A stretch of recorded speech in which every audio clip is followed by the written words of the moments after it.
Om Swastiastu, selamat siang teman-teman semua dan Ibu dosen. Pada kesempatan kali ini, saya dan kelompok saya akan mempresentasikan mengenai budidaya udang lobster, Panulirus SP bersama rumput laut Gracilaria SP dan kerang hijau Perna SP dengan menggunakan sistem IMTA. Next. Adapun anggota kelompok dari kelompok ini, yang pertama ada Dionysius dengan NIM akhiran 60, kemudian ada saya sendiri, Launa Siregar dengan NIM akhiran 03, dan Angelica Zetavandi dengan NIM akhiran 50. Next. Baik, untuk selanjutnya akan dilanjutkan oleh partner saya.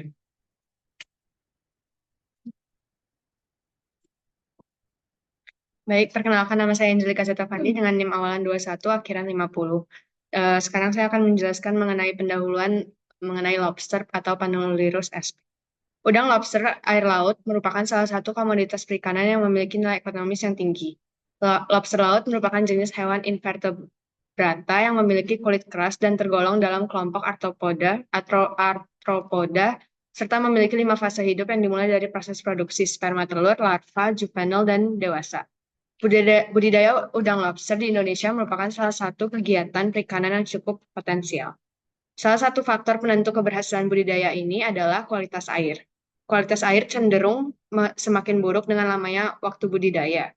Hal ini dikarenakan terjadinya kenaikan input pakan dan pertambahan berat udang lobster dan selanjutnya akan meningkatkan konsentrasi bahan organik dan feses yang terdapat di dalam media pemeliharaan. Selanjutnya mengenai rumput laut. Secara taksonomi, rumput laut ini termasuk ke dalam divisi Talopita karena tidak dapat dibedakan dengan jelas antara akar, batang, dan daunnya. Bentuk talus ini beragam, ada yang bulat seperti tabung dan kantong, ada yang pipih, gepeng, atau ada juga yang seperti rambut. Bagian tubuhnya disebut talus, bagian yang menyerupai akar tempat menempelnya pada substrat disebut holdfast, bagian yang menyerupai batang disebut stipe. Bagian yang menyerupai daun untuk berfotosintesis disebut blades. Selanjutnya mengenai kerang hijau. Kerang hijau adalah organisme bercangkang dua yang hidup menetap dan pemakan suspensi. Kerang hijau memiliki cangkang biru hitam memanjang. Cangkang berfungsi untuk melindungi tubuh kerang hijau. Kerang hijau ini memiliki 2 lubang pada cangkangnya yang disebut sifon. Sifon ekshalan berfungsi sebagai tempat keluarnya air, sedangkan sifon inhalan berfungsi sebagai tempat memasukkan air. Bagian tubuhnya tersusun atas organ-organ seperti jantung, mulut, dan anus. Kerang muda bergerak menggunakan kaki seperti lidah yang terdiri dari jaringan otot yang dapat memanjang dan memendek. Sedangkan saat dewasa, kerang menggunakan kaki untuk menempelkan diri pada substrat. Sekian dari saya, akan dilanjutkan oleh teman saya. Terima kasih.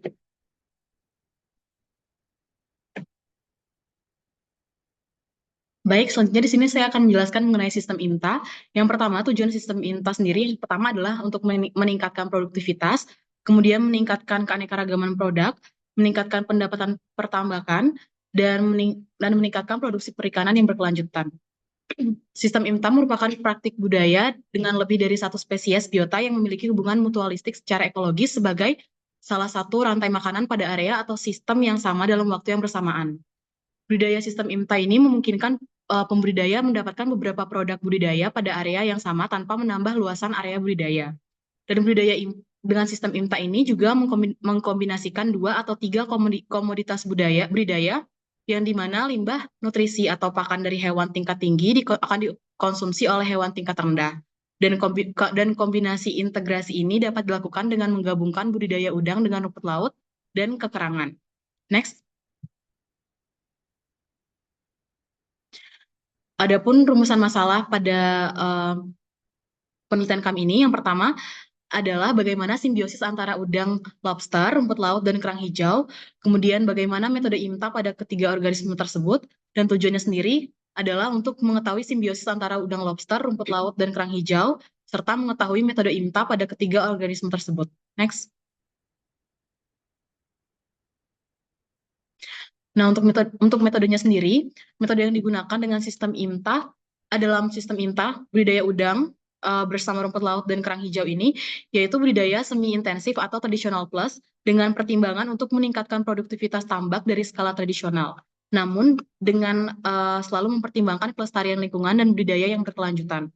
Organisme yang pertama kali ditebar adalah udang lobster.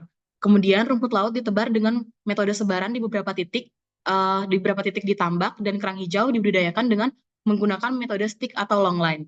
Dan adapun penempatan dari masing-masing organisme ditambak berdasarkan aliran di mana akan menentukan aliran nutrien dan distribusi oksigen dalam tambak. Dan penempatan rumput laut dan kerang akan diletakkan pada lokasi yang diperkirakan akan mendapatkan aliran nutrien. Baik, selanjutnya akan dilanjutkan oleh teman saya.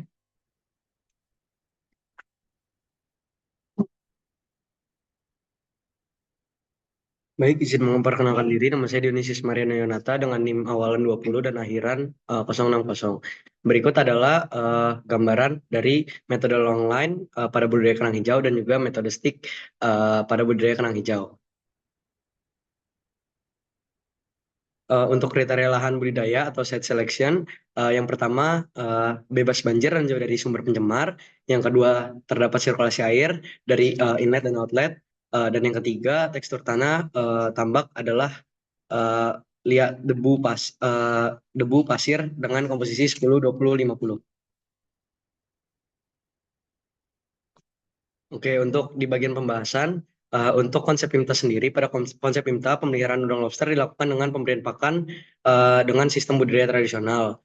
Kemudian sisa pakan dan feses yang tidak termanfaatkan oleh udang lobster dimanfaatkan oleh organisme dengan tropik level yang lebih rendah seperti rumput laut dan kekerangan. Kemudian untuk udang lobster mendapatkan manfaat berupa kualitas air yang lebih jernih dengan kandungan nitrat dan juga fosfat yang optimal sehingga tidak menyebabkan penurunan kualitas air. Rumput laut merupakan organisme yang dapat digunakan sebagai organisme pada tingkat tropik level terendah karena dapat memanfaatkan komponen anorganik untuk mensuplai pertumbuhannya. Bisa dilanjutkan? Kesimpulannya, yang pertama simbiosis antara udang lobster, rumput laut, dan juga kerang hijau, yaitu simbiosis mutualisme, di mana udang lobster sebagai peran utama atau organisme tingkat tinggi dalam IMTA.